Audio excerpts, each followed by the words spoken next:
not taking enough time at the start of class to answer people's questions and things. So either I'm doing such a good, so one of the things that I say in terms of when you give a presentation is if at the end people are having objections, you need to change up your presentation so that they don't have the objections at the end. And so maybe I'm just doing such a good job of presenting that you just don't have any questions because I do so good, right? No. All right. Well, all right. So Kelly has one here. Let's see. Tough finding sources for contacts and appointments. Okay, good. We'll talk about that today, Kelly. So thank you for bringing that up. And we'll hit on that today as we go through and talk about things. So because what we're going to do today is we're going to talk about how do we do that? What do we do for sources? How do we go about it? And those type of things. In fact, I think maybe where I'll start with is, I guess actually first, make sure you do put in first and last name and office in the chat box, just so I have that. And in fact, I need to remember to say that more often, I think, because I had somebody contact me wondering why they didn't get credit for the 12-hour, for you guys that are in Utah, for the 12-hour new agent course. And I said, because you didn't attend all the classes, so I can't give you credit if you don't attend all the classes. And she was arguing that she was in the class, and I said, well, I don't have you signed in on the thing or anywhere in Zoom. So anyway, so make sure you do that so that I have you down and check you off as having attended the class. So perfect. Well, hey, I'm excited to get to go through and share some of this with you guys. And again, like I said, please interrupt me, stop me if you have questions, because my objective in this is to help you get your business up and running and get you to a point where you're producing and having money coming in, and I want to help with that. So here's where I want to start with is I'm going to pull up for you guys a survey that I'm going to share the screen with you here. So let me get that pulled up while we're talking here. And what I want you to do is I'm going to have you guys tell me some things that you notice about it. But before we do that, before we get into that, I first want to just share with you what this is and how it works and all those kinds of things. So let me do this so you can maybe see it a little better. Okay. So NAR, the National Association of Realtors, does a survey every year. Now, and here's the interesting thing, actually, I probably need to point this out to you. Typically, it costs, you have to pay $20 to get this survey if you want to buy it. You have to go to realtor.org if you want to get it. And you have to log in with your National Association of Realtors number. We refer to it as your NERDS number. So you have to log in with that NERDS number, the NAR number. And when you do that, then you can do a search for the profile of home buyers and sellers if you're interested in getting it once you see what I'm showing you. And typically it costs $20, but I actually just downloaded the 2020 and it was free. So I don't know why they're doing it I don't know if it's because of COVID or what, but for whatever reason, they gave it away for free this year, which is kind of cool. So if you want it, you can go get that. So there are tons and tons and tons of things in here. So in fact, what you're looking at is from chapter 8 of this little booklet. And there's probably this when you download it, it's probably, I didn't look, but it's well over 100 pages. I don't think it's 200 pages long, but there's a lot of data is the point. So here's what we're going to talk about today is the first thing I wanted to share with you guys. In fact, actually, I'm going to take this down for a minute and then I'll put it back up. First thing I want to share with you guys is this, there's two types of data. There is empirical data and then there's anecdotal data. And empirical data, well, actually, I'll ask you guys, what is the difference? What's the difference between empirical data and anecdotal data? So either unmute or throw it in the chat box. And if nobody does, then I'll just tell you.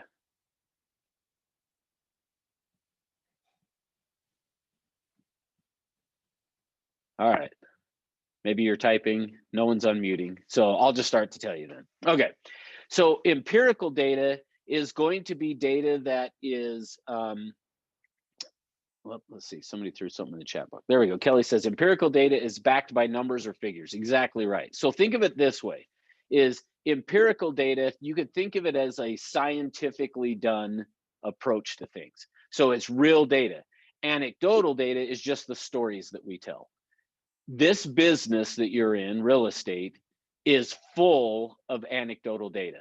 There is so many stories that are just made up and people just say, and part of it though, like I'm not saying that people intentionally are making them up, but what happens is it is something that like this. I heard a story once, and you probably have heard this as well, but I'll share it with you anyway, is that this guy's wife is cooking a ham and she cuts off the ends of the ham, and he asks his wife, "Why do you cut off the ends of the ham before you cook it?" And she said, "Well, because it makes it taste better." And he said, "Well, how does it make it taste better?" And she said, "I don't know, but that's just the way my mom's always done it. And so that's how I do it." And she just said it makes it taste better. So they go to a family party, and he walks up to the mom and he says to the mom, "When you cook a ham, do you cut the ends off?" And she said, "Yes." And he said, "Why do you do that?" And she said, "Well, I do it because it makes the ham taste better." And he said, "But how? How does it make the?" She's, "I don't know. My mom just taught me that, and she told me it makes it taste better if you cut off the ends of the ham." And he says, "Okay, well, the grandma happens to still be alive, and she's at this birthday party." So he goes to the grandma and he says to the grandma, "Hey, did you cut off the ends of your ham?" And she said, "Yeah." And he asked, "Well, why did you do that?" And she said, "Well, because the oven that I had was really small, and so the only way the ham would fit is if you cut off the ends, and then you could fit it in the oven." So the point being, see, it got passed down of that, oh, it makes it taste better, but the truth was there was a reason that it was done in the beginning. So here's my point with that. As we go through and we talk about some data today, keep in mind, as you hear people tell stories to you about real estate of this percentage of this or that or whatever, usually it's anecdotal data. It's stories that have been passed on, just like the story of the ham. And so typically there probably was some truth in it at the start, but it gets distorted over time, and we tend to just continue to tell the story to other people. So like I said, I'm not saying that the people who are saying it are incorrect and that they've intentionally done it. It's just that's what they were told, and so they believe it, and so then they stand up and pass it on to you based upon those same things. So now, with that in mind, I'm going to give you some empirical data, but we're going to talk about the anecdotal data that goes along with it, because and maybe you'll already have an idea based on the chart I already showed, but what if anything, and you may not have heard yet because a lot of you may be too new, but what, if anything, have you heard about the number of for sale by owners that end up listing their home? So have you guys heard anything that way in terms of, oh, X number of percentage of for sale by owners end up listing their home? Has anybody heard anything that way?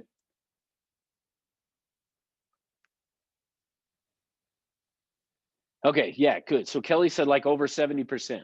Yeah, so here's what happens is, yeah, typically what's going to happen is you're going to hear people say to you, the numbers that usually come out is somewhere between 80 and 98%. That's usually when I hear a person doing a training or talking about it, they will usually say 80, between 80 and 98%. And the numbers that I usually hear, just so you know, of what you'll hear is 80% of all for sale by owners list, or 88% of all for sale by owners list, or 98% of all for sale by owners list. Well, that's not really true, because let's take a look at the empirical data. So now let me pull this up and let's talk about it. So NAR puts this survey out, and they do this every year. So every year they go out, and in July, they send out this survey to people who have bought homes. And when they send this out, or sold a home, and when they do this, they send it out using tax records. Now, the reason that they use tax records is because they want to include for sale by owners in it. And so they'll send out these surveys, and then they work from July to September to get people to respond to the survey. Well, at the end of September, they then take whatever data they've gotten and they compile it into a report that then they release. And so that's where I was just telling you, when I just downloaded the 2020 survey of home buyers and sellers, I had downloaded the most recent. So this is hot off the presses, what I'm going to show you today. Now, you'll notice though, as you're looking at this one, you're seeing that this is the 2018 profile of home buyers and sellers. Well, the reason I'm showing you the 2018 is because I like this format. So I'm going to show you here in the next slide is the 2020 version. It's just in a different format. So I want you to be able to see this dates back to 1981. So you can see this top green line here is showing the number of homes or the percentage of homes that have sold that were agent assisted, meaning an agent was involved in this number of sales. This blue line down here is going to be the number that sold that were for sale by owner. So basically think of it this way. For every 100 homes that sold back in 1985, 21%, so 21 out of the 100, every 100 homes that sold in 1985, 21 of them were done by a for sale by owner. So in essence, if you look at that, like back in 1985, there was a huge number of people that would just go out and sell their house for sale by owner. Well, if you follow this line, you'll see that it has just done a steady decrease since that time, down to in 2018, where it was 7 out of every 100 homes that was sold was actually a for sale by owner. Well, so now remember, I said to you that typically what's going to happen is that people will typically say stuff to you, and you will hear people say things about the percentage of people that the first percentage of for sale by owners that end up listing their home. And remember, I said to you that usually the number you're going to hear most often is somewhere between 80 and 90% is what you're going to hear people usually say. Well, here's where that came from. So remember, I said to the story of the ham and how when you tracked back, what you found out is the only way that it would fit in is if it was done that way. Well, I think the reason that you hear people say 80% or 90% or 88% of all for sale by owners list is because of this, what you're seeing right here. So for the last 20 years, and yeah, basically 20 years, it's been in the 80% until 2018, it went to 91. But you will hear people that will say, well, 88% of all for sale by owners list. That's not what this chart says, though. What this chart says is 88% on average, there, looking at that, of the homes that sold used an agent. So it doesn't say that these were for sale by owners that ended up listing their home. And in fact, when you look at it, I mean, if you stop and look at it and you say 8% of all the homes that ever sell are a for sale by owner, that would tell you they can do the job. They can get it done. Now, here's the point. I'm not trying to convince you guys don't work for sale by owners. In fact, it's going to be just the opposite. You'll see here in a minute. Although I just realized I forgot one of the charts. So I may have to pull up last year's version. I tried to do an update, but I just realized I forgot one. So here's the thing though. So now let's go to 2020. What you're looking at now is this is the 2020. Now you can see why I like that other chart better because I liked the graph. But if we go to 2020, you can see of all of the for sale by owners, it went from 7%, which is what you had seen in 2018 and 19, back up to 8%. So more people were doing it. Then we're at 89%. So it stays pretty consistent there. But again, I just want to point out to you that people are selling their home by owner. But if you look at this distills it a little more to show that half of the for sale by owners that sell knew the person they sold the home to. So on those ones, again, you can see that half of the for sale by owners, so here's my point. Of the for sale by owners that sold, half of them knew the buyer. You're not getting in between that transaction. So when you hear people saying, oh, go out and get for sale by owners, half of them that sell, you're probably not going to be able to get in between because they're already a friend, neighbor, or relative or whatever. Okay, so now I'll come back to this, and like I said, I'm going to pull up and show you the other chart here in a minute because the next one I usually would show you, I forgot to put in here. So I'll get the 2019, which it'll be close enough. But here's the next thing I want you guys to see is on this, when you look at this, what you should notice is this is how the method used to find a real estate agent by sellers. So this is how a seller found the person that they were going to list their home with. Now, when you look at this, tell me, either unmute and tell me, or you guys can type it in the chat box, either way. But tell me what you notice on this. What stands out to you? The 41% referred by a friend or neighbor or relative. That's right. So 41% came from that. So let me, sorry, real quick. Kelly said the chart doesn't say 4% of for sale buyers. It says 4% of listed homes. Let me go back on that.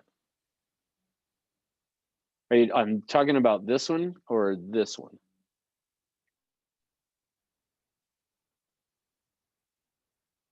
I'm not sure where you're seeing that on listed. So this one right here.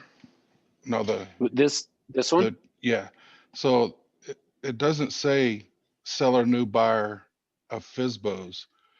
So it's 4% of all I see what you're saying. transactions.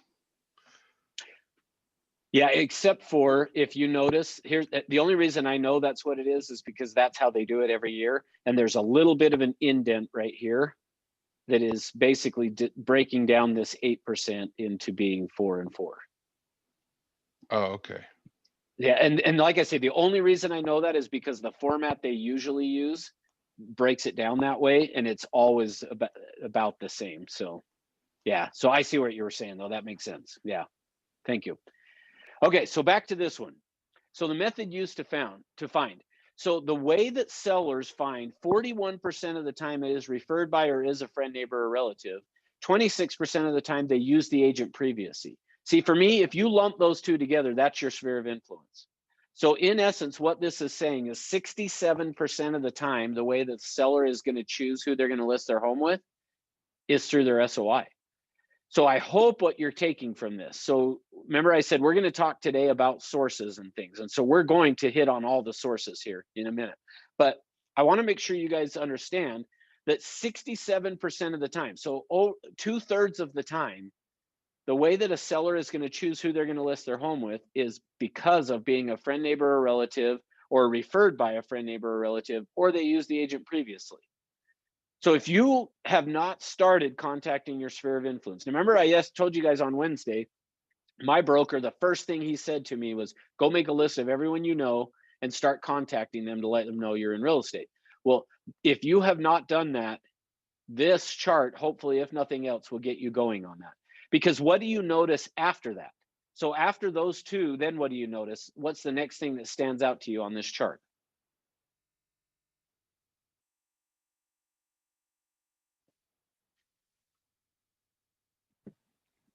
The numbers in the first-time sellers and repeat sellers are still pretty high. So they're successful getting the job. I like that. Good. What else? Let's see what chats we're getting here. Incredibly diverse. Yeah. So what Kelly's saying here, that's the thing. Here's the thing that's interesting to me is not only is it diverse, but notice how significant the drop off is. Like the third best way for you to get a seller is other. Like usually other should be like way insignificant, but that's the third best way for you to pick up a seller. I just wish I knew what that was because remember we should be working our sphere of influence. And now to me, I'm like, we need to be doing other. Well, I don't know what that is. So I don't know how we're going to do it. So, but here's the thing. Notice after that, it goes down to 5% is internet website, which that number has slowly climbed. I'm not sure how much it'll climb above where it is, but then after that's personal contact, visited an open house, referred by another agent, referred through their employer, saw their contact information on a sign, direct mail. So now notice this, 1% did it from direct mail. So go spend a whole bunch of money on flyers and newsletters and postcards. You should do that. No, don't. In fact, if you're going to do that, spend it to your SOI because then it makes sense. But advertising, calendars, magnets, stuff like that. So Rick just walked in the room and I give him crap every single year because he buys calendars. And this is why I give him crap, because I look at it and go, yeah, 1% of the people list because of that. Now, if you tie it to your SOI, which is what he does, then it maybe makes sense. But here's the point. Somebody is not listing with you because you send them a calendar. They're going to list with you because you stay in touch with them. And if you choose to send a calendar to people as part of working your SOI, I'm great with that. But don't do it thinking, oh, I don't have to call them because I sent them a calendar. Because here's what I'll tell you guys. I have listed a lot of houses that had Rick's calendar hang. No, not Rick's, but I've listed a lot of houses that had other agents' calendars in hanging on the wall, or an agent's magnet, because that's the other one that's on there that a lot of times, I remember, hey, I told you guys on Wednesday, I would go out door knocking and I had business cards, and guess what? Every one of those business cards was a magnet because I wanted people to put it on their refrigerator. Well, I've listed a lot of houses that had other agents' magnets on the refrigerator. See, at the end of the day, that's just a good weight loss thing. You know, if you put my picture on your refrigerator, when you go to get something to eat, you see my picture and you lose your appetite. So I think that's probably why most people do it. I don't know, but I'm teasing.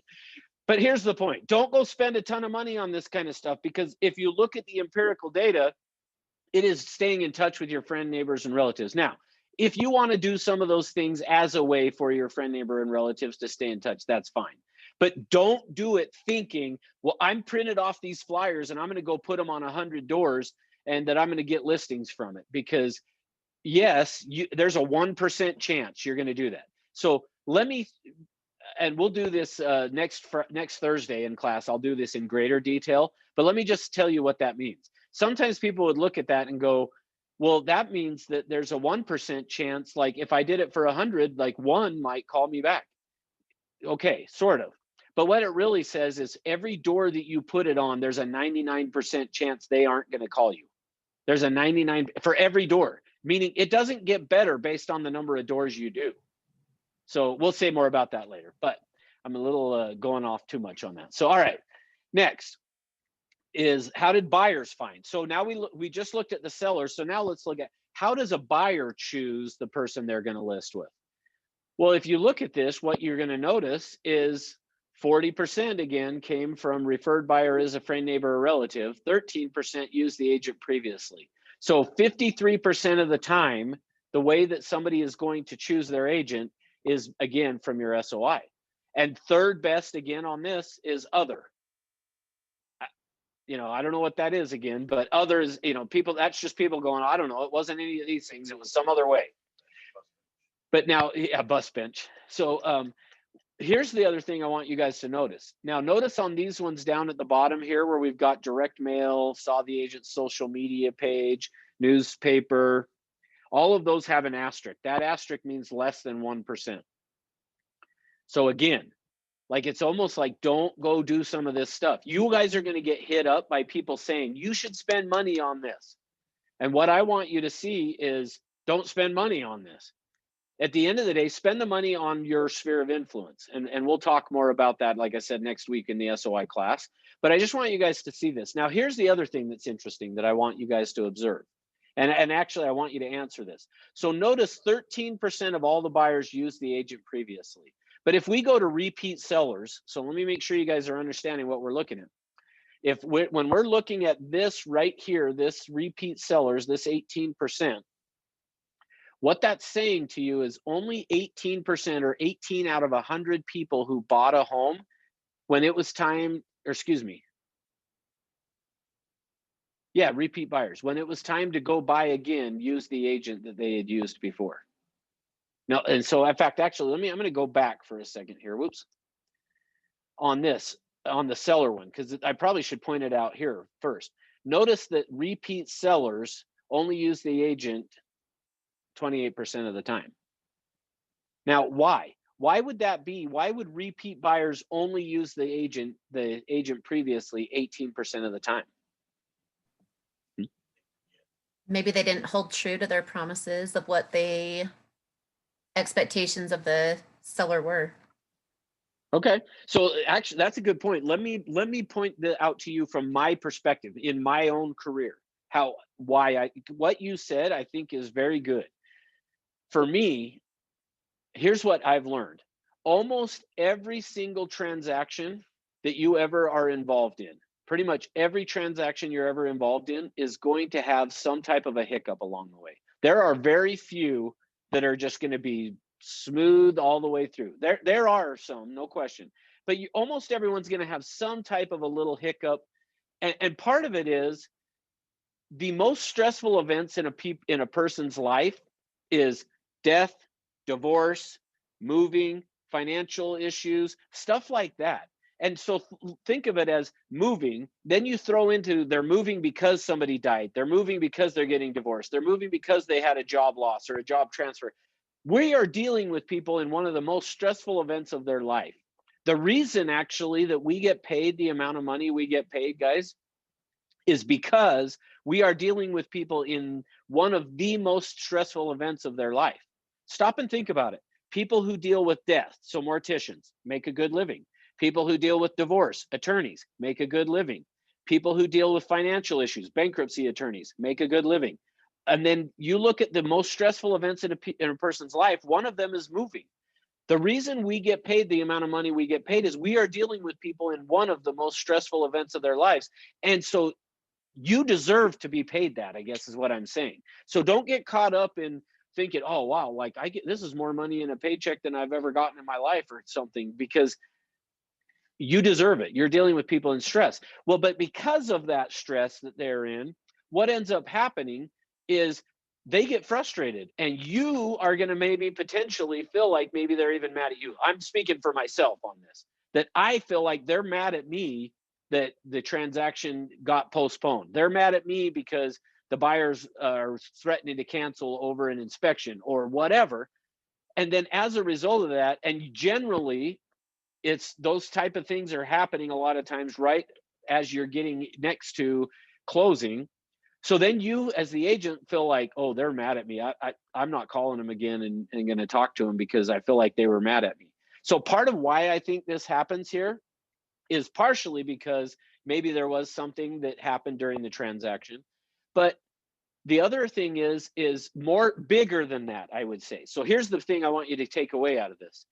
Even if that happens and you feel like they're mad at you, very likely that once the transaction's closed and they have moved on, they're over it. You're still holding on to it. They don't. And in fact, I actually was on a Zoom call with somebody that I've only had one transaction in my whole career that we went and had both the buyer and the seller had signed the documents, and then it didn't close. Every time that I have had both buyer and seller sign, except for once, has the deal closed. Well, I've had one time that happened, and then after both buyer and seller had signed, they went back and did a search and found out the buyer's social security number. They had stolen somebody's social security number, so they wouldn't fund the loan. Well, that seller that happened with was pretty frustrated. But guess what? I just, before we started class today, was on a Zoom with him because when he moved, he went to Australia. Then from Australia, he was in Chicago. Well, he's now back in Utah. Guess who he called to say, hey, we're going to be buying a house and we want you to help us? Me. And he's like, you helped us sell. He said, we have not owned a property since you sold that one because when we went to Australia, we knew we were going to be there temporary. So we didn't buy. Then we went to Chicago. We knew we were going to be temporary. We didn't buy. Now, both times ended up being a lot longer than he thought. But he said, when it's time to buy, guess who we're using? See, don't forget that they do appreciate it, even if maybe they're frustrated along the way. But most agents, here's the point, most agents forget and don't stay in touch. So as a result, when it's time to either buy or sell, they don't go back to the agent because the agent didn't stay in touch. So make sure that you're staying in touch. All right. Hopefully that all makes sense to you guys and from what we've talked about there. So, okay. So with that in mind, here's what I want to do now. I want to spend the next little while going through and talking with you guys about all the different ways that we can generate leads, that we can prospect, basically. So think of it that way. Is what we're going to talk about now is just in terms of prospecting. So for a minute, and I'm going to make a list here, and then we'll go through and we'll talk about it. So let me get my whiteboard brought back up here because I got to do it on the iPad again. You guys either unmute or throw it in the chat box, and I'm going to make a list here. Actually, I'm going to make 2, maybe 3 lists from what you guys throw out there to me of ways that we can generate business. So you guys give it to me. I'm going to write it down in 1 or 2 or 3 columns.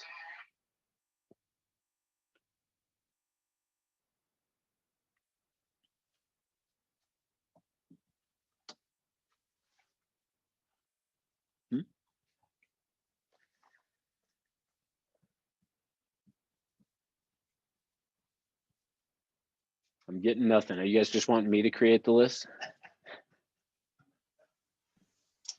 Are you still typing? You want to go over like your SOI and then like your mailers? Is that what you're asking for?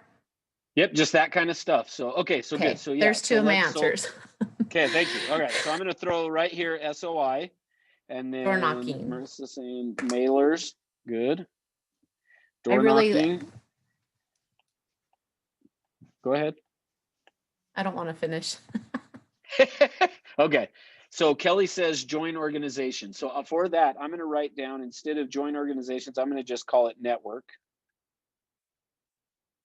Okay, let's see. Yeah, expired's good. There's another one we already talked about this morning that we haven't listed yet. For sale by owner. FSBO. There you go. Yeah, FSBOs. So I'm going to write it as FSBO because that's how we always refer to it, but for sale by owner, good. What else? What other ways are there that we could go out and generate transactions? Or appointments? Communicate to anyone that you run into at the store or Starbucks. Okay, good. In fact, on that one, I'm just going to put on here, open your mouth. How's that? Open your mouth, talk to people. And here's what I'll tell you, actually, Marissa, honestly, what I found is that honestly is probably one of, like, you've got the SOI as being the best way to do it. But to some extent, I think that is probably the second best way to some extent. And here's what I mean by that. So this training that we're doing and stuff, I used to do it at a different location. And at this other location, it was not uncommon. This goes back a couple of years ago, but it was not uncommon for me to get at least 60 people in the classroom and sometimes even 80 or 90. Well, and we would do it quite often and we would get that many people. Well, we would stop and take a break for lunch. And there was a Subway that was in the parking lot. And many of the agents would go over to Subway to get a sandwich during our lunch break. Well, they had done that for, I don't know, weeks, months. And one day we had this conversation. And afterwards, somebody came back and said, hey, I was just over at Subway and I did what you said. I just started talking to the guy and let him know that I'm in real estate. And he said, yeah, I've actually been thinking about that I want to buy a house. And here's the interesting thing. That guy probably every week would serve, like I said, at least 30 or 40 agents probably throughout the week. Nobody ever asked him. So one of the things that I would recommend that you guys do, so we'll typically, my plan was to stop and talk about some of this stuff separately, but I'm going to do this one right now. And that is when you're just out doing what you do, you know, you go to the grocery store, you go to a drive-through, whatever, just get in the habit of what I used to refer to this as the 7-second presentation.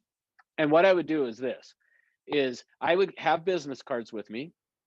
And then I would just, when I was at the grocery store paying, I would say to the clerk that was checking me out, and that, well, not really checking me out, but, you know, processing my, but I would say to the person, hey, will you do me a favor? And they're always going to say yes. And then I would say, I would pull out a business card and I would say, will you hold on to my business card? And if you hear of anybody thinking of buying or selling, have them give me a call, which takes basically 7 seconds to say that. So that's why I called it the 7-second presentation. So if you just would do that and say, hey, would you do me a favor? Would you hold on to my business card? And if you hear of anybody thinking of buying or selling anywhere, have them give me a call. Now, I know that typically what's going to happen is they're going to turn around and throw that card in the garbage as soon as I walk off, most of the time.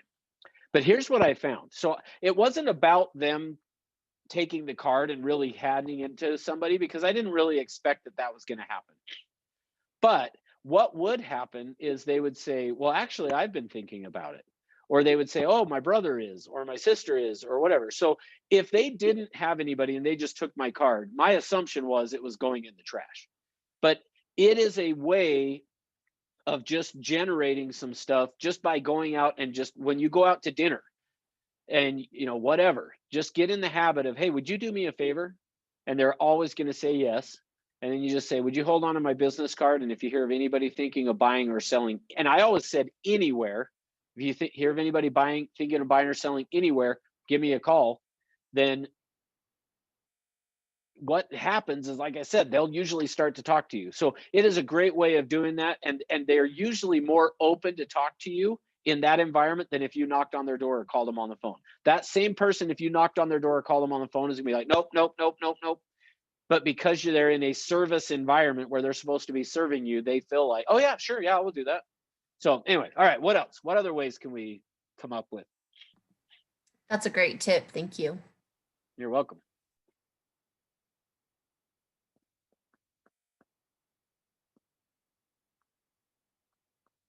All right, you guys just want me to I'll start throw giving another you one some? out there. I don't All know, right, like there you a go. church, if someone goes to church or something. Okay, that's great. Yes, absolutely. I'm going to lump that in here with networking, but I think that's a good one. Okay.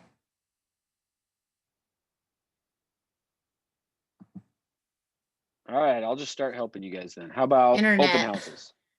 There you go. Good. So I'm going to put open house here, internet or website. So you could think of it as internet, or we could say website. What else? All right. Talk to your loan officer. Okay, good. I'm going to I like that for At sure. your networking. So I'm going to put it under networking, but I would say same thing with, we talked already about attorneys, like go find some bankruptcy, divorce attorneys, those type of things. Because remember, those people a lot of times end up needing to buy or sell as well. So I think that's another good one in terms of networking, is find some bankruptcy attorneys, find some divorce attorneys that you can go and say, hey, when you have somebody that needs to sell their house, who do you refer them to? And I want to be that person. So what do I need to do? And I mean, that's another great one of doing that. So I'm going to lump it with networking, but awesome idea. How about this one? I saw in a video looking into tax liens. I don't know if that can be done here in Utah, but okay, yeah, absolutely. So let's see, where would I put okay, I'm just going to put tax liens here. Okay, good. What other ways could we go about to find business? How about this, which we don't really do this anymore, but I'm going to put it down anyway. Floor time. So there's not, some offices may, so that's why I'm still bringing it up. Floor time. Basically, floor time is if somebody just calls into the office and says, hey, I need to sell my house, or I want to buy a house, which doesn't happen with the internet. That doesn't happen much anymore. Remember, I told you guys, I think on Wednesday, that I, at 7:30 in the morning, turned on the phone because the phone sometimes rings and people call in and it was a bank saying we need to sell some properties. And then that created a relationship that I had with that bank for a long time. I sold a lot of properties for them in Utah. So for me, floor time. So let me say it this way. Now, like I said, I'm not sure how it happens in your office, but it is worth talking to the receptionist and being friends with the receptionist to find out, hey, if somebody calls in, what do you do with the lead? And they may or may not tell you the truth, because they may already have somebody they're giving it to. But if not, then try to develop that relationship of being friendly with them. One of the agents, where I learned this actually was, remember I told you guys that I would door knock every day with Shirley? Well, Shirley was always getting all this business, and I was kind of like, how are you getting that listing? We never door knocked out there. You weren't calling around that neighborhood. Well, finally, what I found out is that she had become really good friends with the receptionist at our office. And she would occasionally stop and get her lunch or whatever. I mean, she just was really nice to her. And so when the phone would ring, that person would be like, oh yeah, let me get you to Shirley. So Shirley ended up doing a lot of business that way. Now, again, like I say, I think a lot of times in our offices, I think there's a process they're supposed to follow, but it used to be you would sign up for floor time, meaning you would sign up to be at the office for this 2 or 3 hour period. And then if anybody called in during that time, you got the call. Well, that happens so rarely now that I don't think any of the offices offer floor time where, hey, if somebody calls in, you get it. So I don't know for sure in each office what the plan is, but could be worth just going up and talking to your receptionist and finding out, hey, what do you do when a call comes in of somebody that needs to buy or sell. Because here's what I know is sometimes, and again, I'm not saying this for every office, but sometimes that receptionist is like, yeah, I always have to scramble to try to find somebody. So you could, if that's the case, you can just say, hey, just know I'll be anytime. I'll call, I'll answer and help you with it. Okay, next one, sign calls. So kind of similar, but, and for this one to generate business off of, you have to go get some listings so that you have your sign out in front of people's house so that they then want to call and talk to you about the house. Now, that can be a really, really good source of generating business. So just know getting a listing and putting your sign out front can generate business really well as well. All right, let's see, what else are we missing? Oh, Marissa did say door knocking, right? So I'm going to call it here just listed, just sold. So I'm putting JL for just listed and just sold. So which in essence, think of that as door knocking is what that is, okay? Or I'm going to put here cold calling, which could be kind of the same thing. So you're just getting on the phone and making phone calls. So cold calling, which I can't remember who it was that asked up for here. Was it Kelly? Was it you that said, yeah, tough finding sources that can, for contacts and appointments? Good. Okay, so we'll talk about that. So cold calling can be, you can subscribe to services. There are services out there that you can sign up for where they will provide it. So through the RedX, so which if you want to do that, make sure you do it through our company because we get a discount, but through the RedX. And if you just were, if you want to do that, you could contact Andrew Cuppet. So just if you go into our email system and send an email to Andrew Cuppet, and I think it's andrew.cuppet@C21Everest, and it's CUPPETT, but andrew.cuppet@C21Everest.com. He can get you set up on that, and it gets you a bit of a discount if you go through the company. But they will provide you with for sale by owners, they'll provide you with expireds, and then they can also provide you with what they call geo leads, which is basically just random phone numbers from people in an area kind of a thing. All right. Now, so that's probably a good enough list for what we're going to do today. And pretty comprehensive, actually. What do those things have in common? And I just realized I was talking while I wrote mailers and I wrote mail lists. So anyway, that's supposed to say mailers, but anyway. Thanks. I wasn't sure what that one was. Yeah, I think my handwriting's so bad. I think that's supposed to be an R and that's an S. Mailers. Anyway. All right. What do these lists have in common? When you look at this list has some stuff in common and this has in common as well. Now, SOI, the reason I put it in the middle is depending on how you treat it, could go either way. Okay. But as you look at those, what does the ones on the right side have in common and what do the ones on the left side have in common?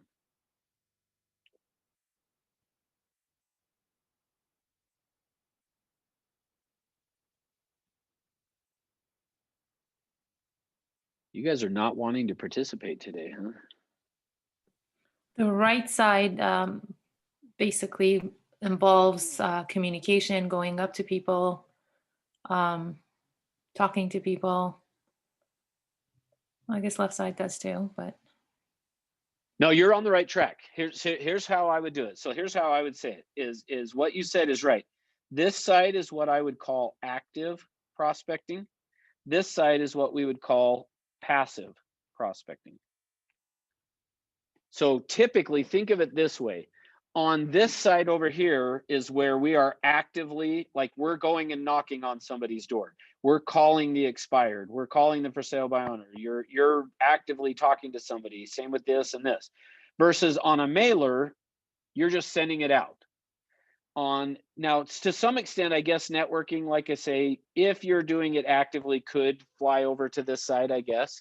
But typically what people will do the reason I put it on the passive side is usually people will do some type of a mailer for their networking rather than just going and talking to somebody. Now, open houses. The reason I put open houses on the passive side is because typically you're sitting there waiting for people to show up.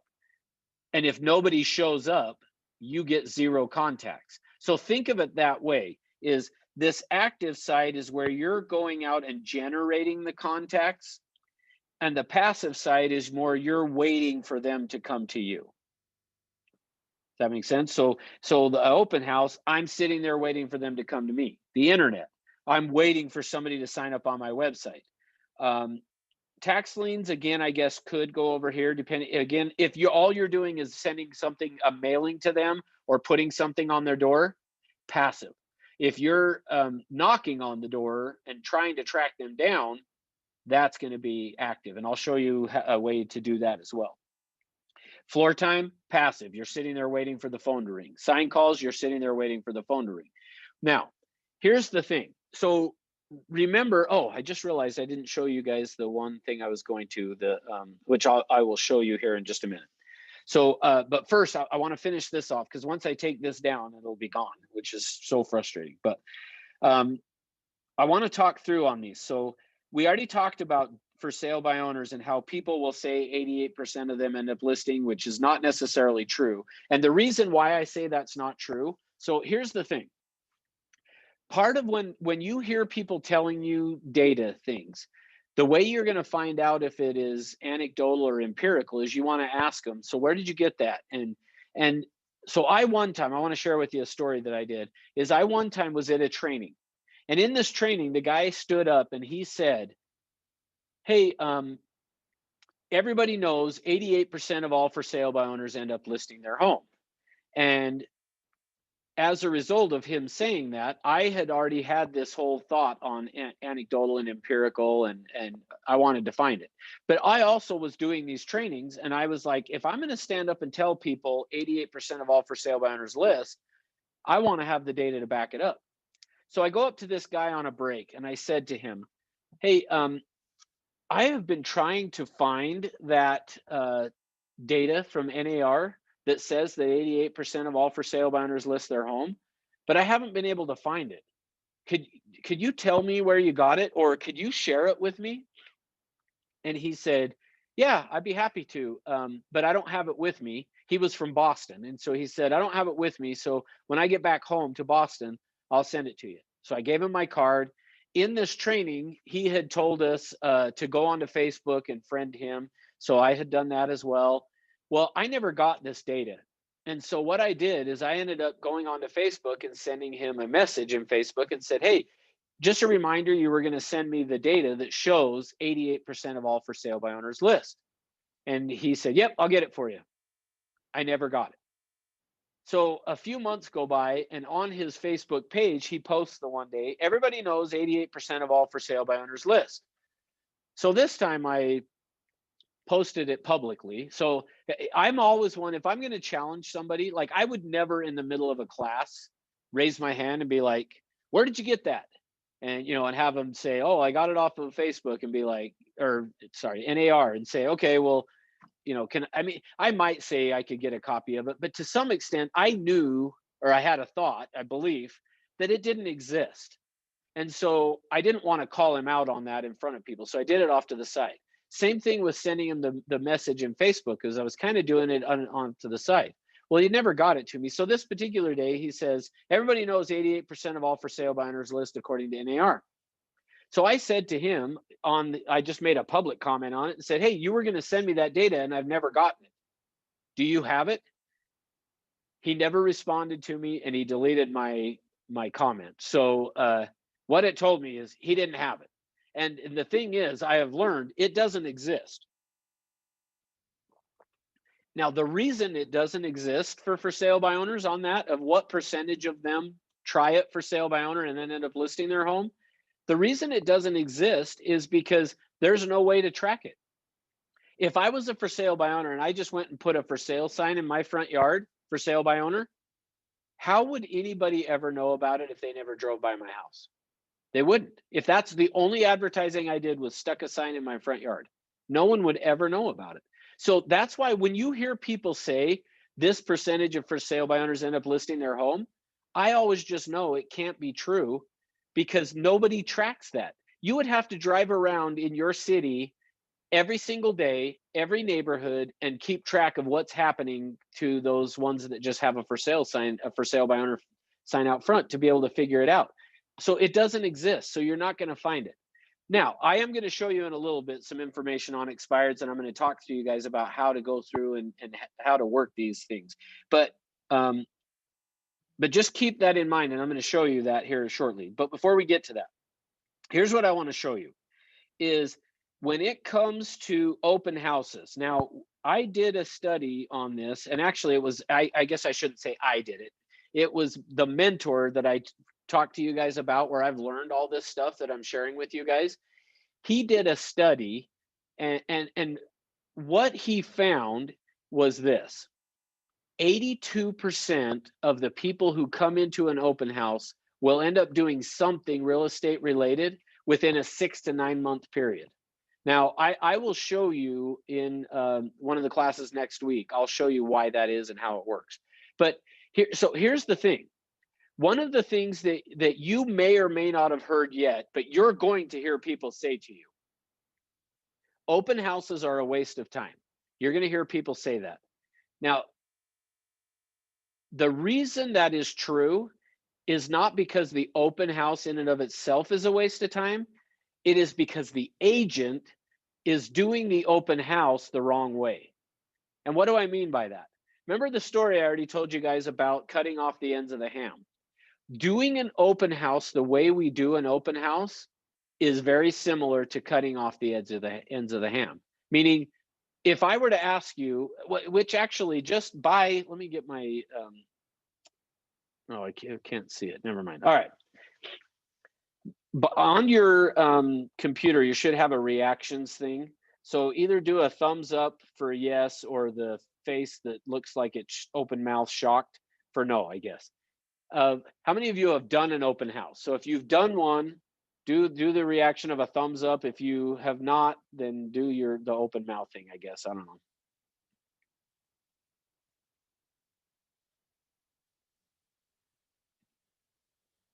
All right, that still didn't help me. I still can't see your videos. Oh, well, anyway, here's the point.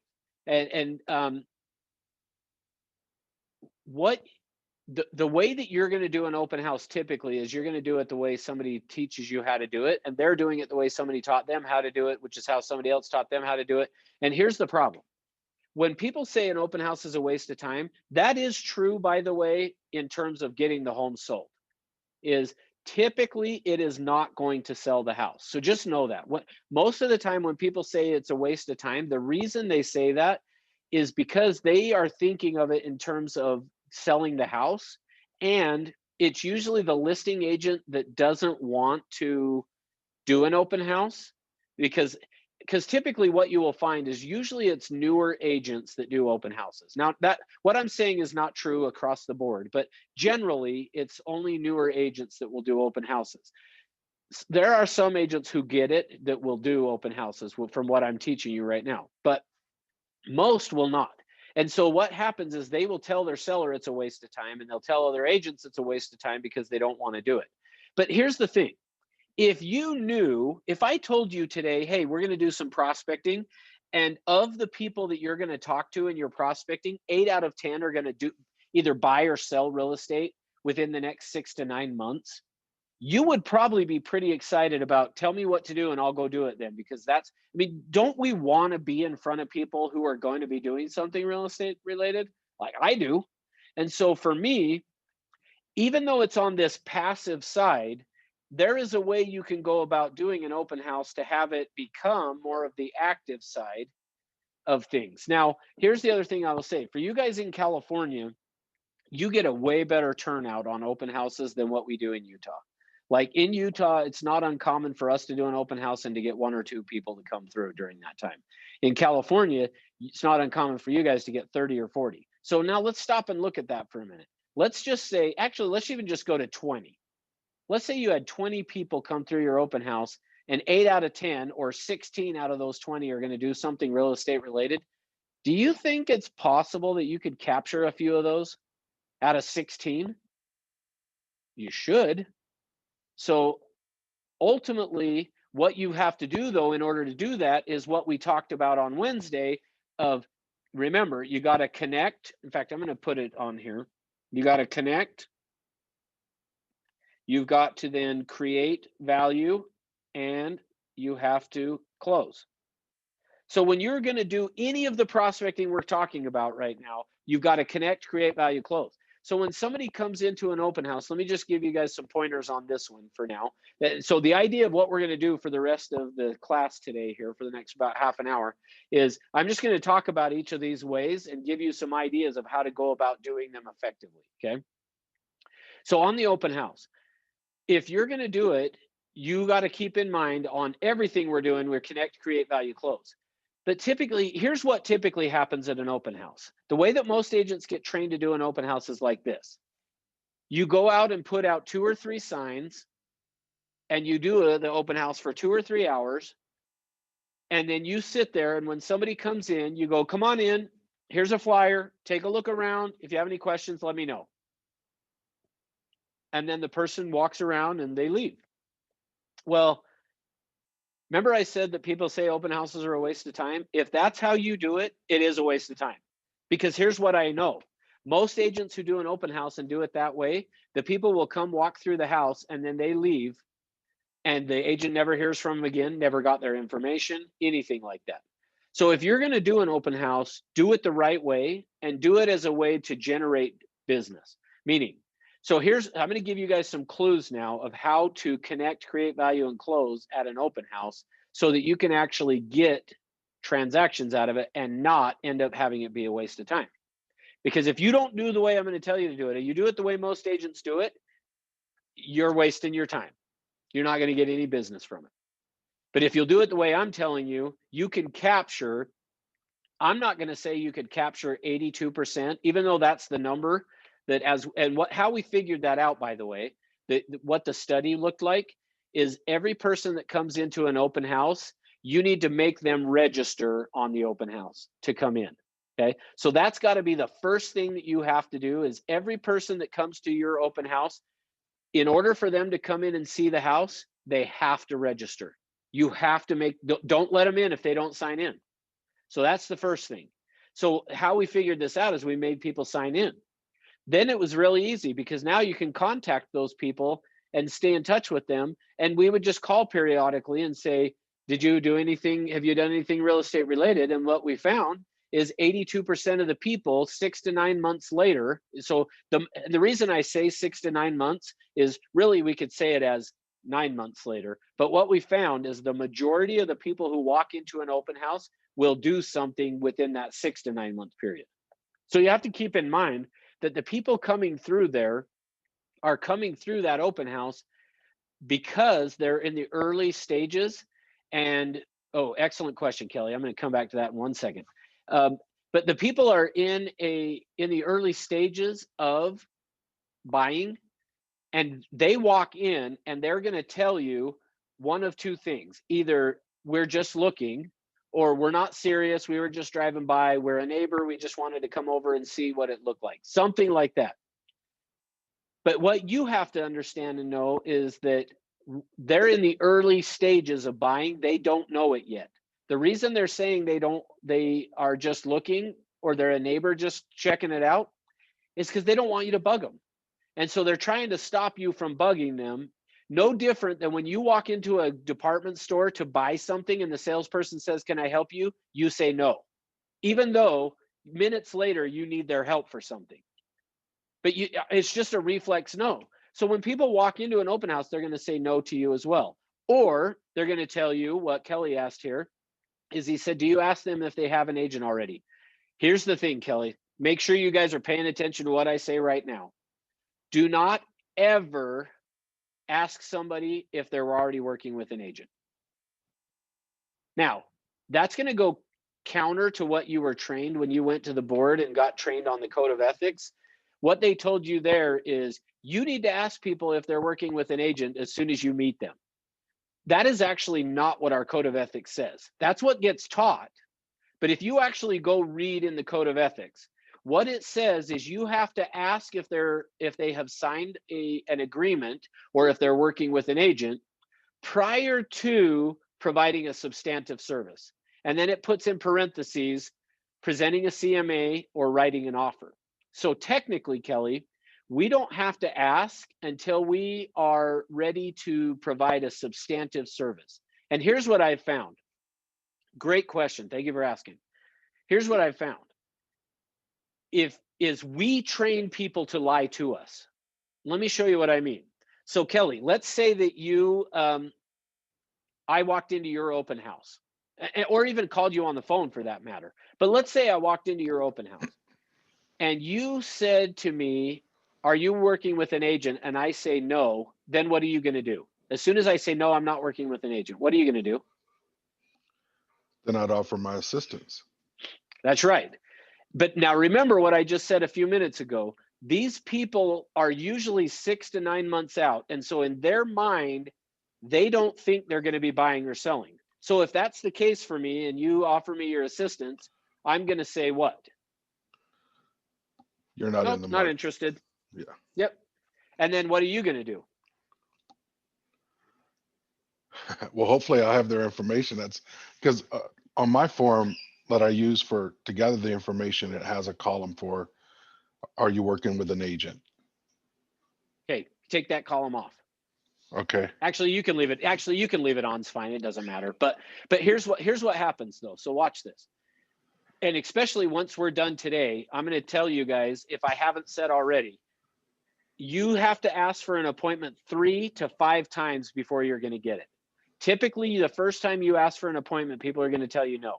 And even the second time, they're going to tell you no. But on the 3rd, 4th, or 5th time is when they're going to tell you yes. So now, if you're a good trained agent, which you're going to be, Kelly, if you're not already, but you probably are, but you're going to be even better. Okay. Well, you're going to be when I'm done with you. So now when I'm done with you, your next open house, here's what happens. They walk in, you ask them, are you working with an agent? I say no. You now then try to get an appointment with me and offer your services. I say, oh, that's okay. We're really not looking at buying. Well, because I've trained you well, you know that you need to ask again, but not necessarily right then. So in fact, actually, let me do this real quick. Let me get a new page here. Think of it this way is what you want to be doing when you are talking to people is you want to be doing something like this. Right here is where you're going to close and ask for an appointment. When they say no, I'm going to then go over here and ask a question. Then I'm going to come here and ask a question, ask another question, then I'm going to close again. If they say no, I'm going to ask a question, ask a question, ask a question, ask a question. So you're always going to ask 2, 3, 4 questions, then you're going to try to close again. So Kelly, you do that. You ask me some questions and then you try to close me. And I say, yeah, no, like I said, we're really not ready to work with an agent. Well, after you've asked me 3 or 4 times for an appointment and I've told you no, and I now leave your open house. So now I go to the next open house and I walk into the next person's open house. Now, remember, I wasn't lying to you at first. When I said to you, no, we're not interested, like in my mind, that's what I think. Even though for real, I'm going to end up buying in the next 6 months. Okay. So, but I walk in and you asked me for an appointment 3 times. So now I leave and I go into the next open house. I walk into the next open house and the agent says to me, first thing, are you working with an agent? What do you guys think I'm going to say? Yes. Now, typically they don't say yes yet. Usually what they do is this. So now I walk into the next open house and I say, well, I'm kind of working with an agent. And guess who the kind of agent is that I'm working with? Who's the agent that I'm kind of working with? Family member, somebody that they know? The person Nope, they just talked to. Yeah, me. Yeah, it was Kelly. I was kind of thinking they'd say no because they learned their lesson for saying, or that they'd say yes because they learned their lesson for saying no. That's on the 3rd one. Yeah, so on the 2nd one, what usually happens is they go, well, kind of. Well, if I'm an agent, and for you guys after today too, you hear somebody say kind of, you still try to get an appointment with them. And so because I say kind of to this next second agent, even though in my mind I'm thinking Kelly, but the truth is when I left, Kelly was like, well, I didn't get an appointment. I'm glad I got their information. He's got hope. Well, now I go to the 3rd open house and I've learned the first time saying no didn't work. The agent still attacked me. The second time saying kind of worked a little better, but not really. So now the 3rd one, you were right on, Kelly. When I walk in the 3rd one, they go, are you working with an agent? Yes. And then what happens is they leave me alone and I go, I figured out the secret. I know how to not have people bug me anymore. I don't have to worry about them asking me if I'm working with an agent. And in fact, by the 4th one or the 5th one, I walk into the open house like this. Oh, we're already working with an agent. See, I don't even wait for them to tell me because I've learned that's the first question they're going to ask. So now I just walk in and go, we're already working with an agent. We just wanted to take a look at this house. And the agent goes, oh, okay, go ahead. And I'm like, yeah, I figured this thing out. Nobody bugs me anymore. So that's why when you ask, do I ask, are they working with an agent? No, remove that from your vocabulary. Now to some extent, like I said, some people will look at it and go, okay, but then how do I stay in compliance with our code of ethics because I don't want to interfere with somebody's agency relationship? Well, here's the first thing to tell you is the way that you're avoiding it is even if somebody has signed a buyer broker agreement and they call you on the phone and say, hey, I want some help, because they're approaching you makes it okay. So same thing within an open house. They're coming to you. You didn't go to them. You didn't go seek them out. They seeked, is that the right word? Seeked you out, sook you out. I don't see. They came to you. Let's change it to that. Okay. They came to you. So because they came to you, it's actually okay to talk to them a little bit even more than we typically would when somebody calls you. Now, what we can't sought you out. That's the word. Thank you, Kelly. Sought me out. I know I was like, seeked me out doesn't sound right. Sook me out isn't right. So yeah, thank you. They sought me out. So because of that, it makes it okay. So here's the thing. Here's how I find out. Now, here's the other thing to point out to you guys. On the buyer broker, what it says is that when they sign it, they are agreeing that they will tell any other agent they come in contact with that they're working with an agent. So don't stress about it, even though in the orientation or the code of ethics, the way they teach it always is you got to ask first thing and you can't interfere. It's not true. You have to ask before providing a substantive service, and you can interfere. I will 100% agree with that, but you don't have to ask them the first time they walk in the door. In fact, I've even got an article out of the Realtor magazine that says exactly that from NAR's attorney. So here's the thing. How I'm going to find out if they're working with an agent is by asking for an appointment. I'm going to do this process here and ask for an appointment. And because here's the thing, if they're working with an agent and I ask them for an appointment, they're going to then tell me they're working with an agent. But if I go back to this here, if I have connected with them, created value before I close, if I've done that, they're going to say yes. In fact, you're going to potentially have some people, if you connect, create value with them, that are going to, even if maybe they were quote unquote working with an agent, and I say quote unquote meaning most agents don't ask for anybody to sign a buyer broker. And so even though they say they're working with someone, they haven't signed a buyer broker, so they're really not. And the fact of that is that if you've connected and create value, they then will set an appointment with you and potentially switch over from this agent they were working with to working with you. All right. So let me give you, okay, go ahead. Sorry. So, and Century 21 Everest is like okay with that, because last brokers I work with, they weren't real keen on that. They just didn't even want that hassle. And in fact, they wanted, in order for a client to switch, right, they wanted a release agreement. Yeah, no. So yes. So let me back up. If they have signed an agreement with somebody, 100% what you're saying is right on.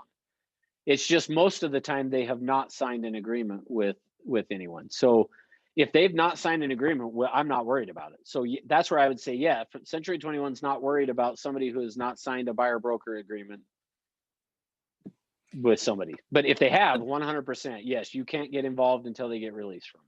So in this process, you're saying to ask the question whether they've signed with somebody or not right before, or is it after we try to make the appointment? So let's say, can you actually run through a scenario where somebody walks in and okay, now... so yeah, so will you do it with me? Sure. Okay, so you walk in. So now this is actually good, because here's the other thing I would tell you guys. So when they walk in, here's the other piece. Don't talk about the house. Okay. See, that's the other problem. Most agents will, when they walk in, what will happen is the agent will be, oh yeah, come on in here. Let's sign. Oh, let me show you. Over here's the kitchen. Down here's the, like, You don't have to point that stuff out. They already know. So don't talk about the house. Now, answer their questions if they ask about the house, but don't talk about it. The other thing real quick before we get into this is don't have a flyer, because usually the first thing they ask you for when they walk in is a flyer. Do you have a flyer? Most agents have one sitting there for them to take. And if they don't, then people usually will say, the buyer will say, well, do you have a flyer? Now, why do they want a flyer? So they don't have to ask you questions. They have the That's right. information right there. That's right. The only reason they want a flyer is so you can't talk to them. The only reason they want a flyer is so they don't have to talk to you. So for us, don't have a flyer, so they have to talk to me. Does that make sense? So no flyers. All right, so here we go.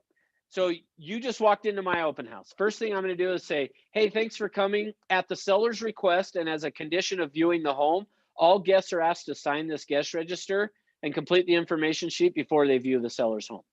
So now I'm going to step back for you to sign. So are you going to sign? Okay, thank you. Okay, I signed. perfect. So now she's signed in. Now I'm going to do this. We're conducting a survey on behalf of our seller to assist them in understanding how their home is positioned in the marketplace. And I just have a few questions that I want to ask you as we go through the home. Okay? Okay. Great. So are you from the area or just looking in this area? I live close by. Oh, you live close by. Oh, really? Okay. So just a few houses away or a couple streets, or where do you live? On the other side of town. Oh, just on the other side of town. Okay, awesome. Well, that's great. So how long have you lived there? About 11 years. You've been 11 years, really? That's great. Good for you. Where did you move from? New Jersey. York. Oh, New York. That's right. Yeah, from New York. Oh, that's fantastic. So what brought you out here? Notice how I'm right into the same thing I taught you guys the other day. Right. So what brought you out here? My husband's job. Your husband's job. Okay, so are you guys thinking about making a move right now? Potentially. Potentially. Okay, cool. Well, I come across some really good deals on properties. So give me an idea what you're looking for in a home. I'm kind of trying to downsize, so I'm, 3 bedrooms, maybe 3 baths. Not Okay, too big. downsize. And I would be writing this down. So downsize, 3 bedrooms, 2 baths. Okay, good. Awesome. So, and in this general area, is that where you want to be? About, yeah. In here. Okay. I actually might know of a few other properties that could work for you. Would you have some time either tomorrow or Sunday to go take a look? Maybe Resist. next week. Okay, so maybe next week. Okay, great. Well, so and now I would. Well, at we this have point, 2 other open houses we're looking at today. Okay, good, perfect. Okay. You got 2. Oh, perfect. You got 2 other open houses you're looking at. That's awesome. Hey, well, here's one of the things that I've learned is typically what's going to happen is agents are going to like pounce on you if you haven't noticed. And probably the truth is I would be asking them, have you noticed when you walk in, they're like pouncing on you, trying to get an appointment with you? And they're going to go, yeah, I noticed that. I'm going to go, hey, in order to avoid that, here's what I want you to do. I'm going to give you a few of my business cards. When you walk into those open houses, if you'll just hand those people my business card and say, this is my agent, they won't bug you. So let me just give you a stack of open house cards to take with you. So I've got them out in my car. I'll grab them in just a little bit. So how's that, Kelly? Now, to some extent, if I'm at a point where I could, which I'll do a different class if you guys want to. I've got like hours worth of open house material to give to you. But if I'm in a position, if I'm doing it right, I usually have 2 or 3 other people there. I would say to them, hey, if you really want to not be bothered by these agents, let me go with you to those other open houses. And so I'll leave that open house because I've got another agent there doing it with me. I can tell that agent, hey, I'm going to take off with these people. I'm going to go show them a couple of houses. That way I have the chance now to sit and build that rapport with them. And we're showing up. And when we show up to the other houses and I'm their agent, the other agents aren't going to capture them. Does that make sense? All right. So what I'm going to do then is think of it this way. So if I were to, in fact, let me open up another one here. Think of if this is the house here, I know poorly drawn, but here's the house, okay? So here's the front door right here. When they come in, I have a route designed that I'm going to try to take them through the house. And what I want to do is I'm going to have a few places designated that I challenge myself. And quite honestly, I think it's best to have another agent there with you, because if more than one person shows up, you can do what we're talking about. But in the meantime, what we do is I tell the other person that's there with me, we have to, so let's say that maybe this is a bedroom right here, this is a bathroom, and this is like the family room. We just make an agreement that as we walk through and follow this path through the house, when you get to, or before you get to this room, you have to ask for an appointment. And then before you get to this room, you have to ask again. And before you get to this room, you have to ask again. So that's how I do it, is I challenge myself that, hey, as we're going through this property, then I have to ask for an appointment at least 3 times, and I have to do it before I get past each of these rooms. So hopefully that makes sense. But so then what I'm doing outside of that is I'm just chit-chatting and asking, hey, so how long did you live in New York, and where did you move from, and do you have any kids, and what, I'm just going to ask those type of questions that, notice, don't have anything to do with the house. Don't talk about the house. If you talk about the house, here's the problem. When they walk in, they think you're going to try to sell them the house. And guess what? They probably don't want to buy that house. Remember, it's probably 10%. And this is a made up number. So I'll tell you guys, this is a made up number. I don't have the data, but it's probably somewhere around 10% that would buy the house. Might even be less. So there's like a very little chance they're going to buy the house from the open house. So as a result of that, I'm not going to try to sell the house. I just want an appointment with them. So what I'm going to do is I'm going to walk through the house trying to build rapport, create value so that I can close and get an appointment. So I don't talk about the house. If they ask me a question, I'll answer the question, but then I immediately go back to talking about them. Same thing with why I don't have a flyer. So now let's do this. All right, I'm taking a risk here. Nagme. Did I say it right? Pretty close. Say it again for me. Nagme. Nagme. Is it Nagme? Yeah, there's a sound No, in I there still that didn't doesn't do it. Nagme. exist. Yeah, that's pretty good, Kelly. Nog. I'll get it by the end. I'll have to keep asking. Okay, but so let's remember that they usually ask for a flyer. So watch this. Watch what happens when they ask me for a flyer.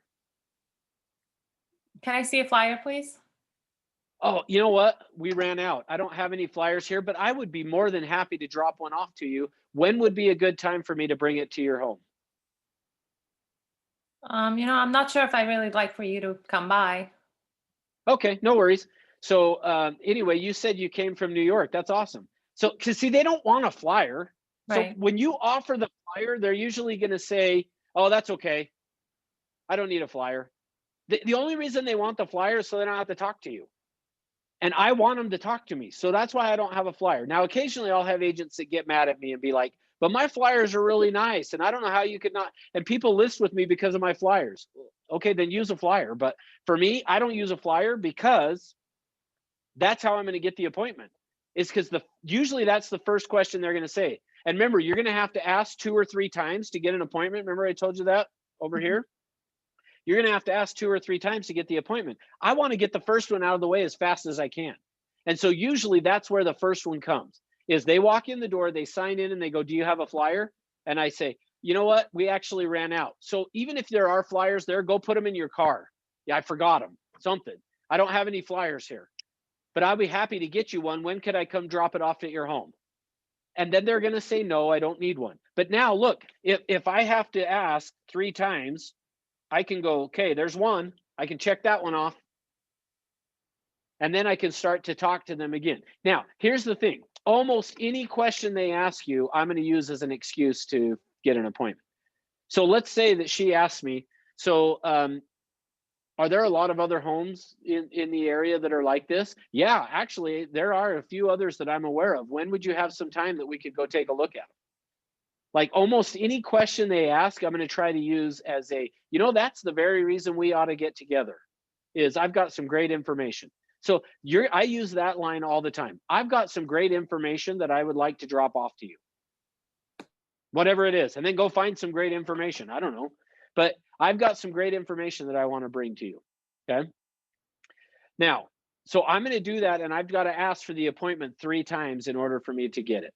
So just kind of keep that in mind, that I'm going to have to ask typically 3 times before they're going to say yes. All right. What other questions on the open house? And then if none, we'll go over to I want to talk about expireds with you guys.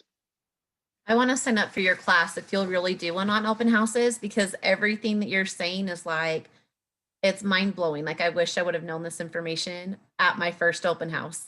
Seriously. Oh, I know. Yeah, That's all. no, I'm with you. I'm with you 100%. Because when I learned it, because the way I learned to do open house is exactly probably the way you did. It's either what Yeah. you had seen people do or whatever, and you let them come in. They walked around and they left, and you hoped they would call you back. Yeah, I had a sign-in sheet, so that was good. But for the most part, like, the agents were like, "Oh, I'll fill it out," and then they put their name, and I'm like, "I don't need the agent. I need, like, Yeah. other Yeah, people's so- information." Well, that's a Yeah, good point. If somebody shows up with an agent, I don't make them sign in, if provided the agent has a card. So that's part of why I always say too is if the agent walks in with a business card and says, hey, I'm with such and such, this is my client or whatever, I don't make them sign in. If they don't have a card, then I probably would say, well, yeah, I need the seller wants you to sign in. But yeah, typically I'm not going to make an agent sign in and with an agent, I just go, yeah, go for it. Because I'm not going to try to, clearly they've got an agent if they're doing that. So. Is that why they kept looking at me weird when I'm like, "Hey, sign in"? Probably because the agent was I'm probably like, the only one "I'm an that's ever agent. asked Why them I to do need this?" that. Probably not, but yeah, it could be. So, but yeah, just so you know for future, if they are an agent and like I usually will just say, well, do you have a business card? Just so that I know, yeah, they really are an agent. And if they don't, then I probably would say, well, the seller would like you to sign in. I always blame it on the seller. Seller wants to know who's coming through their house. Because sometimes people say, well, I don't want you to call me. Great, right? Do not call on next to it, but this is for the seller. It's not for me.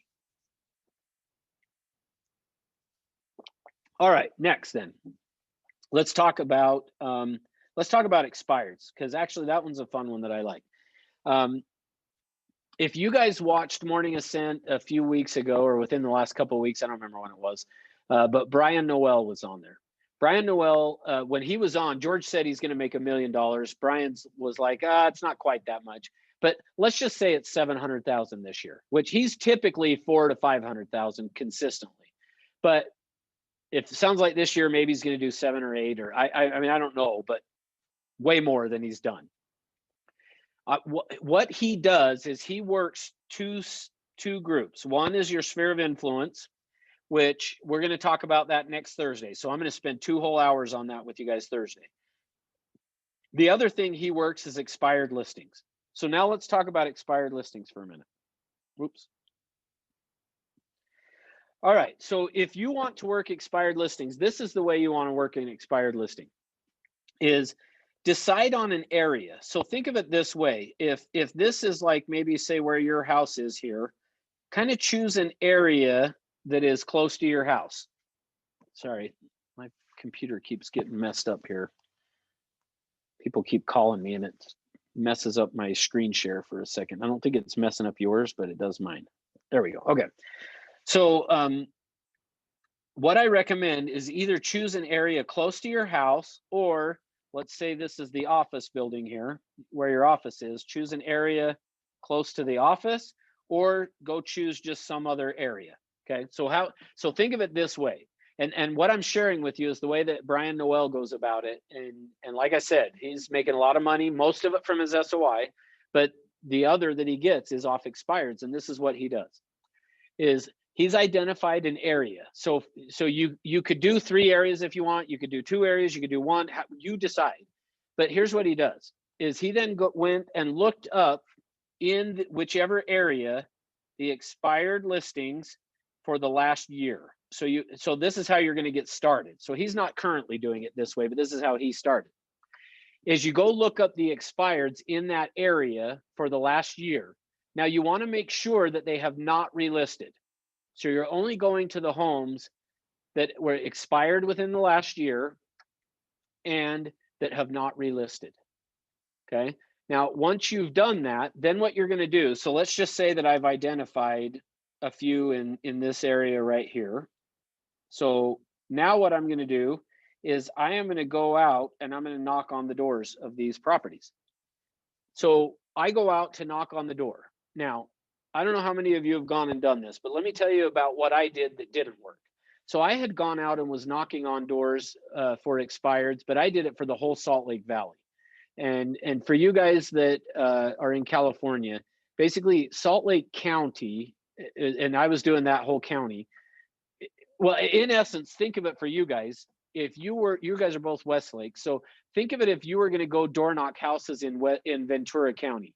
Like it would take you the whole day to go drive from house to house to try to get to every one of these. Well, very similar to Salt Lake County, although not as much traffic, obviously. But I was doing it on the whole humongous area and it doesn't work.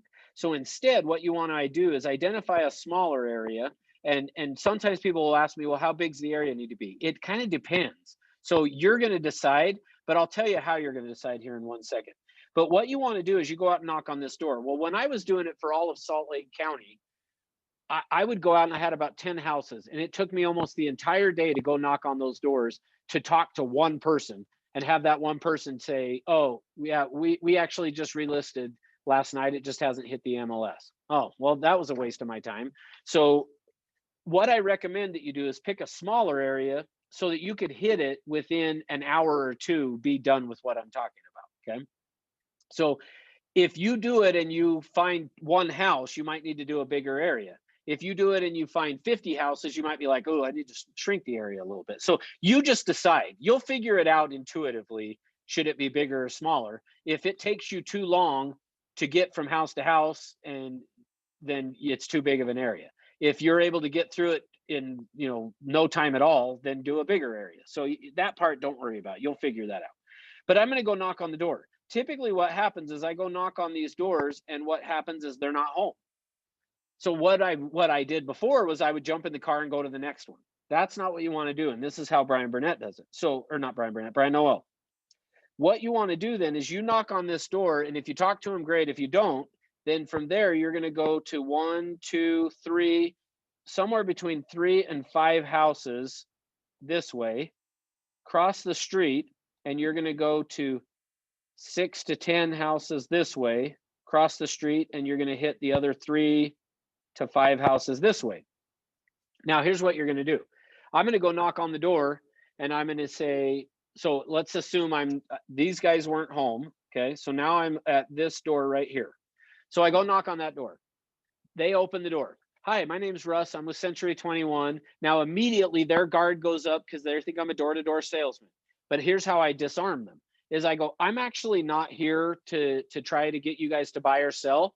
I actually was trying to get a hold of your next door neighbor because their home had been up for sale however long ago, 3 months ago, 6 months, a year ago, whatever it is. And you're just going to say their home had been up for sale 3 months ago, but it didn't sell. And I work with a lot of buyers in the area, and our inventory is crazy low right now. And do you know if they are still interested in selling their house? As soon as you do that, their guard drops. Like all of a sudden, oh, okay, good. You're not here to try to sell me something. So now here's what's amazing is how much people will tell you about the neighbors. So, because all of a sudden they're either going to be like, oh yeah, they're still thinking about selling, or they're going to say, no, they took it off the market. They were going to build a new house, and then when they couldn't get theirs sold, that fell through. I mean, they're just going to tell you what's going on. But here's the thing I've found.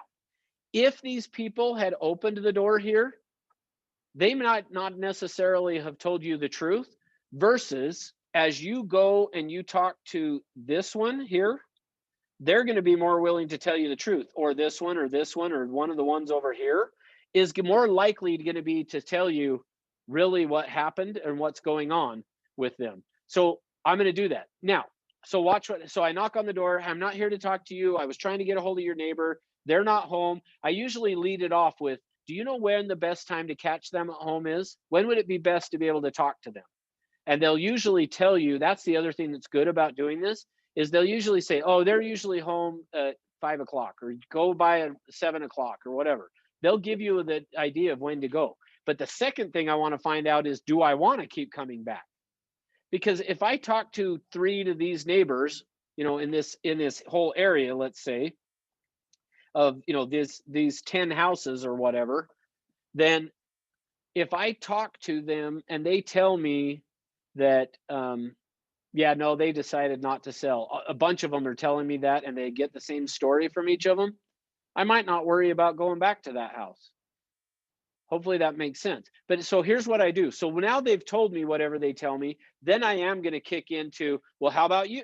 I usually do it this way. Well, I wouldn't be a very good salesperson if I didn't ask you. Have you guys thought about selling? Because right now is such a good time to sell. But you've already now disarmed them and you've had some conversation to where they usually are like, oh no, we're not. Or they might go, yeah, we've actually thought about it a little bit, but I'm not sure we want to, blah, blah, blah, whatever. So that's what you're going to do. That's how you want to approach these expireds. Now, in the event that they say, you know, I'm not sure. Okay, well, when's the best time to catch them at home? 6 o'clock. Or one of the neighbors says, I think they still would sell for the right price. Like now I know, yes, it's worth my time to go back. And the neighbors hopefully have told me the best time to catch them at home so that I know when I need to go back to that house. I have a question. ahead. So, Yeah. and I missed it because my Zoom cut out for a while, but so are you actually going to the expired house? And if, Yes. okay, so now let's say they do answer the door. Do you still go and do the same thing with the neighbors, or? Yeah, so I usually do only because, well, I guess I should say you can decide, I guess. But for me, typically, yes, because I just feel like since I'm already there, I might as well hit a few of the doors to just see if I can. I just try to make my time being there a little more efficient. Now, would the script change at this point, considering if they talk to each other and they say, oh, they stop by, like, how do you now say, okay, well, I talked to them, but I really want to like talk to you? Oh, gotcha. Yeah. So if they were home when I go to the next door neighbor, I'm actually just going to knock on the door and just say, hey, I work with a lot of buyers and sellers in the area. And I actually was just here to try to talk to your neighbor to see if they still wanted to sell. But I guess it sounds like they don't or whatever, or they do. But I just curious if you guys are interested, because we got people who would be willing to buy your house, you know, Okay. right away, and maybe multiple people. So Thank you. cool. Actually, All one right. more question. Sorry. Yeah. No, go ahead. I'm kind of brand new to this. So where would is it through the MLS that I'm gonna get the expired list, or okay? Correct. Yep. You're going to go on, and I don't know the California one, the Flex MLS, very well, but you're going to go on to the MLS and just do a search for properties. I don't know if in California you might have to ask Karen if they'll show up as expired or withdrawn or canceled or something like that. But Okay, thank you. yep. All right, Russ, guys. is that the what same other box questions? where it's like, Oh, go. sorry, I was going to ask a quick question. No, you're okay. Yeah. So I've never even looked up expired. Is that where it's like the same box in the search box for like active, sold, Yep. whatever? Yeah. Okay, Yep. cool. For you guys in Utah, yep. You'll just go up there and you'll put in expired, and then there should be a box for expired date, and then you just put in the range for a year. Okay. Thank you. Cool. All right. Well, I've got another appointment, so I need to wrap up, but I didn't cover as much as I would have liked to, but think about that and see what questions, like on Monday, if you guys want to take us a bit of time at the start of class on Monday to talk a little bit more about this, I'm okay with that. So, but what I'll do is I'm going to start on Monday, go, hey, what questions did you guys have? If you want me to talk about some other stuff from this, then let me know and we'll do it on Monday. And are we on for Monday through Thursday next week? Is that the schedule? Yep, correct. Yep, Monday, Tuesday, Wednesday, Thursday.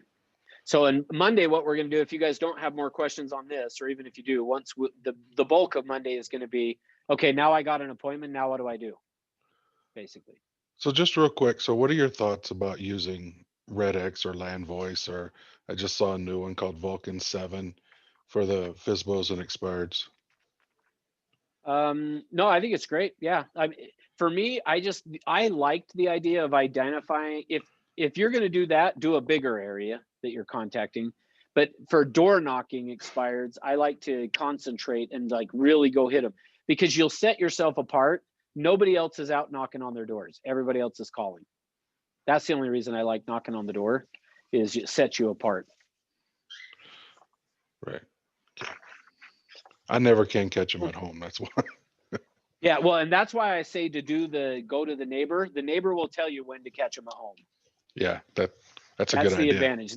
Yep. And a lot of times, like for example, really quick, let me just share with you guys. I went to I'm wanting to buy to flip, and went and knocked on the door, and the guy won't answer the door. And so I went across the street to the neighbors and knocked on the door. Actually, they came out before I even knocked on the door, and said, "Hey, what can you tell me about the neighbor?" And like they gave me everything I would ever want to know about. Like they were like, "I think that he's got some people kidnapped in the house, and because he runs from us, he won't." Like they told me all kinds of stuff, and I'm like, "Wow, maybe I don't want to buy the house," but I'm kidding, I do. But anyway, yeah, that's the neighbors will tell you. And that's why I say do 3 to 5 on each side and across the street, is because one of them is bound to be the nosy neighbor that can tell you everything you need to know. Okay, well, hey, thanks guys. Have a great day, and I'll see you on Monday morning. Thank you. Have a great weekend, everybody. Thank you. Have a great weekend. Okay.